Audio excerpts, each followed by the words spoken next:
말씀을 나누겠습니다. 느헤미야 1장 10절 말씀을 우리 함께 찾아서 읽어보겠습니다. 느헤미야 1장 10절 말씀입니다.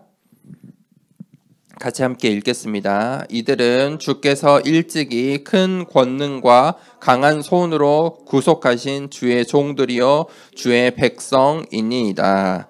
아멘. 우리 렘넌트들이 반드시 이 세 가지 비밀을 가지고 있어야 됩니다. 지금부터 우리 렘넌트들이 예배를 성공시켜야 합니다. 우리가 한 주간 살아가면서 6일을 살고 하루 하나님께서 예배 드릴 수 있는 시간을 주셨죠. 그날 오늘 이 예배를 또 하루 종일 드리진 않잖아요. 그렇지만 이 예배 드리는 30분, 40분에 중요한 예배 성공의 축복을, 비밀을 우리가 가지고 있어야 돼요. 예배는 무엇이냐? 하나님께서 말씀을 주는 시간이에요. 그런데 예배를 내가 오늘 드렸냐 안 드렸냐, 예배를 몇 번 드렸냐, 그것은 중요하지 않아요. 하나님의 말씀을 속에 있는 하나님께서 말씀을 통해 나에게 주시는 이 언약을 붙잡아야 돼요. 그것이 예배 성공이에요. 그러면 언약을 매일 매 예배 때마다 잡을 수 있냐? 그럴 수도 있죠. 그런데 그거보다 하나님께서 말씀을 주시는 그 말씀의 흐름 속에서 우리에게 언약을 주세요. 그래서 오늘 내가 잠깐 졸리고 예배에 조금 실패했을지라도 괜찮아요. 하나님께서 언제 나에게 이 언약의 말씀을 주실지 모르니까 내 인생을 향한 그 언약의 말씀을 언제 주실지 모르니까 우리가 눈과 귀를 반짝이면서 매일 매주 또 이 강단 말씀을 사모하고 그 강단 말씀을 붙잡고 또 6일 동안에도 우리가 예배를 드리는 거예요. 그게 예배의 성공이에요. 그 언약을 붙잡아야 돼요. 그러면 이 예배는 영적인 시간이에요. 내가 학교에 공부하듯이 내가 예배에 실패했으니까 과외 선생님 부르듯이 목사님에게 또는 옆에 권사님에게 장로님에게 과외를 받는다고 언약을 붙잡을 수 있는 게 아니에요. 영적인 시간이에요. 그래서 예배 전에 우리가 뭐 하냐면 항상 찬양을 해요. 다윗이 찬양을 하는데 사울 왕에게 들렸던 악신이 떠나갔다. 성경은 그렇게 기록하고 있어요. 무슨 말이에요? 왜 예배드리는데 찬양을 할까요? 영적인 예배이기 때문이에요. 영적인 그 예배 시간에 예배 속으로 이 하나님의 말씀을 듣기 전에 우리가 그 준비를 하는 거예요. 영적인 준비. 그러면 내가 어떻게 예배에 성공하고 어떻게 언약을 붙잡을 수 있냐? 그 영적인 준비를 해야 돼요. 아침에 또 토요일 날 예배를 생각하고 기도하고 또 예배 드리러 오면서 또 예배 시간에 하나님을 찬양하면서 그 영적인 준비를 해야 돼요. 그때 우리가 하나님께서 주시는 말씀 속에서 언약을 붙잡을 수 있어요. 그러면 우리 렘넌트들이 그 언약을 붙잡고 이제 기도를 하는데 그냥 기도가 아니라 응답받는 기도를 해야 돼요. 세상 사람들도 많이 기도해요. 세상 사람들은 더 열심히 기도해요. 그런 기도 말고요. 세상 사람들은 누구에게 기도할까요? 무엇에 기도할까요? 저마다 자신이 믿는 신과 자신에게 또 누군지도 모르고 막 기도해요. 우리는 하나님을 믿잖아요. 살아계신 하나님을 믿잖아요. 그 복음을 가졌잖아요. 복음 가진 자의 기도는요, 달라야 돼요. 세상 사람들의 기도 제목과 똑같다면 어떻게 응답받겠어요? 우리는 하나님께서 주시는 응답을 받아야 돼요. 하나님께서 주시는 것을 찾아내야 돼요. 그게 바로 복음 가진 언약 붙잡은 기도예요. 하나님께서 예배 시간을 주신 그 언약을 잡고 내가 기도할 때 반드시 응답받을 수 있어요. 그 응답받는 기도의 비밀을 가지고 있어야 돼요. 그때 하나님께서 우리 렘넌트들을 어떻게 사용하시냐면 전도의 증인으로 사용하세요. 증인이에요. 어떤 증인이요? 하나님께서 주신 그 응답을 가진 증인. 증인은요, 전도하려고 애쓰지 않아도 전도가 되어져요. 증인이니까. 우리가 계속 이 10월 달에 학원 복음의 말씀의 주인공들을 보세요. 막 전도하려고 애쓰지 않았잖아요. 그런데 다 우리 렘넌트들을 보면서 왕들이, 세상 사람들이 야, 너가 믿는 신이 진짜 하나님이다. 믿게 되는 거예요. 내가 믿는 하나님을 내 옆에 있는 친구가, 내 현장에서 만나는 사람들이 보게 되는 거예요. 그게 증인이에요. 그런데 하나님께서는 그냥 증인이 아니라 237 나라의 증인이 되래요. 나랑 말이 다르고 살아온 배경이 달라도 문화가 전혀 달라도 나를 보면서 하나님을 믿을 수 있는 거예요. 다니엘 보세요. 바벨론 전혀 다른 나라잖아요. 바벨론 나라의 사람들이 보고 너가 믿는 하나님이 진짜 하나님이구나. 다니엘과 세 친구를 보면서 그렇게 믿는 거예요. 오늘 그 언약을 붙잡은 느헤미야. 자, 이 느헤미야가 언약을 가졌어요. 언약을 붙잡은 거예요. 이 언약을 붙잡은 느헤미야가 어떤 응답을 받았을까요? 느헤미야의 이름은 여호와께서 위로하신다. 하나님께서 위로하세요. 우리 렘넌트들을 위로하세요. 무슨 말이에요? 우리 렘넌트들 위로해 본 적 있어요? 괜찮아 라고 해본 적이 있어요? 누구에게 괜찮아 라고 해요? 내가 좋아하는 사람, 내가 관심 갖는 사람. 하나님의 관심이 느헤미야에게 있다는 거예요. 느헤미야를 위로하시는 거예요. 우리 렘넌트들을 하나님께서 위로하세요. 왜요? 하나님은 나에게 관심이 있어요. 하나님의 작품인 나한테 관심이 있기 때문이에요. 그런데 이 느헤미야는 이 바벨론 나라가 이스라엘을 정복하고 이스라엘이 망한 시대, 그리고 바사, 페르시아라는 나라의 포로가 되었던 시대의 사람이에요. 그리고 이 포로를 시대를 이제 마치고 다시 이제 이스라엘로 귀환한 거예요. 그 귀환한 지도자가 바로 느헤미야였어요. 그래서 느헤미야는 이 포로를 생활을 끝내고 이스라엘로 돌아와서 가장 먼저 느헤미야가 붙잡은 언약은 뭐냐? 성벽 재건이었어요. 이스라엘의 성벽을 재건하는 거예요. 그 언약을 딱 붙잡았어요. 그런데 이 하나님의 말씀 언약을 붙잡고 성벽을 재건하려고 하는데 방해하는 사람들이 있어요. 반드시 언약을 내가 붙잡으면요, 방해해요. 내가 예배를 드리려고 하는데 꼭 방해하는 것들이 있어요. 왜 그럴까요? 내 마음이, 나의 환경이, 옆에 있는 사람들이 자꾸 방해를 해요. 내가 똥을 들고 다녀요. 목사님이 똥을 들고 다녀요. 가방에. 그러면 사람들이 어떻게 할까요?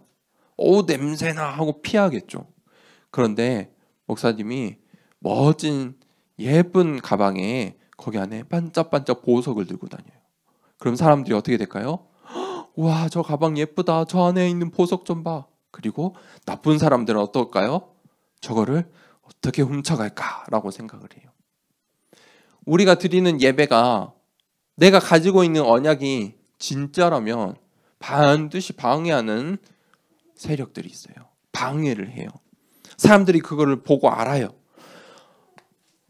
그런데 이 지금 이스라엘 사람들이 귀환을 했잖아요. 그런데 왕은, 그 시대 왕은 아닥사스예요. 이 아닥사스 왕은요, 이스라엘의 왕인데 뭘 해야 될지 몰랐어요. 늘 근심에 있었어요. 무슨 말이에요? 언약을 못 붙잡은 거예요. 이스라엘이 이제 다시 회복이 됐는데 뭘 해야 될지 몰라요. 마음이 항상 불편해요. 근심 속에 있어요. 이 나라를 다시 어떻게 세워 나가야 될지 그 온통 금심만 하고 있는 거예요. 그때 이 느헤미야서를 읽어보면 느헤미야가 하나님의 언약을 붙잡아요. 하나님께서 우리에게 성벽을 재건하라고 말씀하셨습니다. 그 언약을 붙잡으면 됩니다. 그 언약을 딱 붙잡았어요. 언약으로 붙잡으니까 흔들리지 않는 거예요. 이 느헤미야가 받은 응답은 바로 현장의 선교사였어요.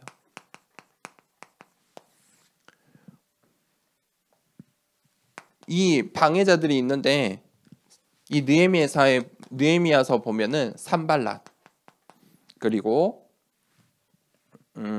암몬 사마리아 사람들이 계속해서 성벽을 재건하고 있는데 방해를 해요. 비웃어요. 너희가 그 성벽을 지어서 뭐 할래? 이 사람들은 다 누구냐면요, 정치꾼들이에요. 정치인들이에요. 이 이스라엘 사람들이 바벨론 나라의 바사에 포로로 갔을 때 그때 이스라엘을 이 정치적인 영향을 미치고 경제를 장악하고 이스라엘 사람들이 포로로 전부 끌려갔을 때 이 사람들은 이 이스라엘을 장악하고 있던 사람들이에요. 그러니 이스라엘 사람들이 다시 돌아와서 성벽을 짓는다고 하니까 그것을 시기하고 질투하고 방해하는 거예요.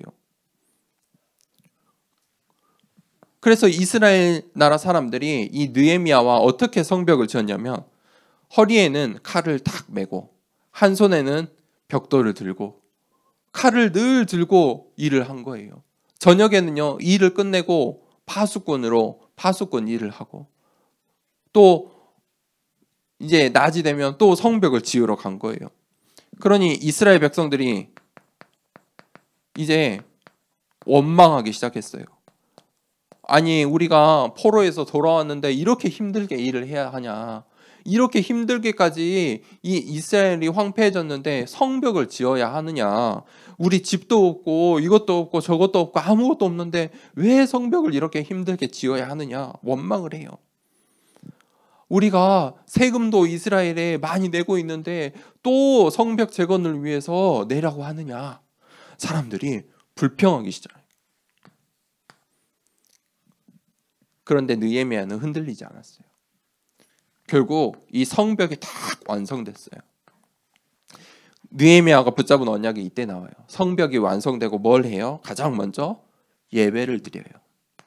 성벽 앞으로 모든 귀환한 이스라엘 백성들을 모아놓고 레위 지파를 모으고 에스라를 선지자를 다 앞에 세우고 하나님의 말씀을 낭독하고 예배를 드리게 해요. 그리고 그 일을 성벽 재건되고 나서 계속 지속적으로 하는 거예요.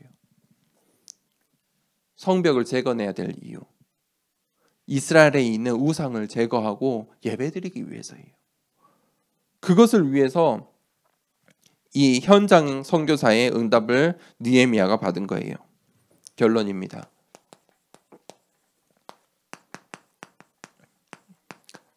이 느헤미야가 남은 자의 언약을 붙잡았어요.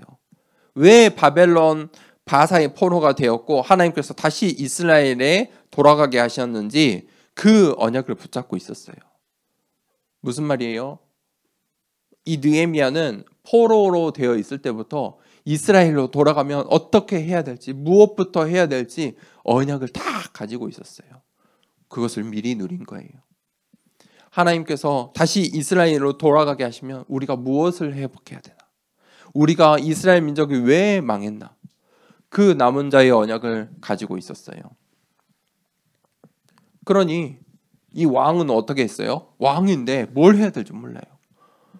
황폐해진 이 나라에 뭘 해야 될지 몰라. 근심 속에 있어요. 그런데 느헤미야는 남은 자의 언약을 놓치지 않았기 때문에 성벽 재건, 예배드리기 위해서, 언약궤를 위해서, 언약을 위해서 성벽 재건이라는 딱 언약을 붙잡은 거예요. 그게 남은 자예요. 다르지요. 남은 자가 이 응답 속에 있기 때문에 달라요. 문제가 와도 어떤 상황과 선택의 순간이 와도 이 속에 있으면 인도받을 수 있어요. 미리 볼 수 있어요. 그리고 이 느헤미야가 순례자의 삶을 산 거예요. 언약 따라 산 거예요. 무엇이 중요한지 안 거예요. 성벽 재건을 그 힘들게 방해자들도 있고 이스라엘 사람들도 힘들어하는데 왜 성벽 재건을 해요? 그게 이스라엘이 망한 이유잖아요. 예배를 실패했기 때문에 이스라엘이 망했잖아요. 그러니 하나님께서 회복해 주신 그 이스라엘에 가장 먼저 뭘 해야 되겠어요? 성벽을 재건해야 하는 거예요. 그래서 그 에스라 선지자가 하나님 말씀을 읽을 때 이스라엘 백성들이 그때부터 이유를 깨닫기 시작해요. 회개하기 시작해요. 우리가 하나님의 백성인데 언약을 놓쳐서 포로 생활을 했구나. 그리고 레위 지파를 가장 먼저 챙겨요. 예배 드릴 수 있는 레위 지파. 레위 지파를 다시 찾아내요. 그리고 레위 지파가 해야 될 미션, 가장 첫 번째 미션으로 느헤미야가 레위 지파에게 미션을 줘요. 예배 회복. 자, 그때 정복자의 응답을 받는 거예요. 느헤미야가 이 성벽을 재건했을 때 이제 이 이스라엘 성 안에 우상 섬기는 자, 이스라엘을 망하게 하려는 자들이 어떻게 해요? 다 도망가게 되어 있어요. 그 안에는, 그 전에는 이 이스라엘 땅에 누군지도 몰라요. 막 산발랏의 암몬의 사마리아 사람들이 막 회방을 놓고 다녀요. 너희가 그거 지어서 뭐 할래? 계속 방해해요. 그런데 성벽이 완성되고 예배를 드리니까 그 사람들이 전부 도망가는 거예요. 있을 수가 없죠. 그리고 이 사람들이 이제 방해를 할 수가 없어요. 바수꾼이 이 성벽에서 든든하게 지키고 있기 때문이에요. 오늘 느헤미야가 그것을 누렸어요. 느헤미야가 이 언약을 붙잡을 때 이렇게 남은 자, 순례자, 정복자로서 응답을 받은 거예요. 한 사람이면 되는 거죠. 하나님께서 이 느헤미야 한 사람 때문에 예배를 회복시키고 이스라엘 모든 백성을 회복시켜 주셨어요. 우리 렘넌트들이 한 주간에 그 한 사람의 축복, 언약 붙잡은 렘넌트의 축복 누리길 기도하고 또 축복합니다. 이 시간에 말씀 붙잡고 기도하겠습니다. 하나님, 느헤미야처럼 언약을 붙잡고 예배를 성공시키고 응답받는 기도 속에서 증인의 삶 살 수 있도록 인도해 주세요 라고 우리 함께 기도하도록 하겠습니다. 하나님 아버지 감사합니다.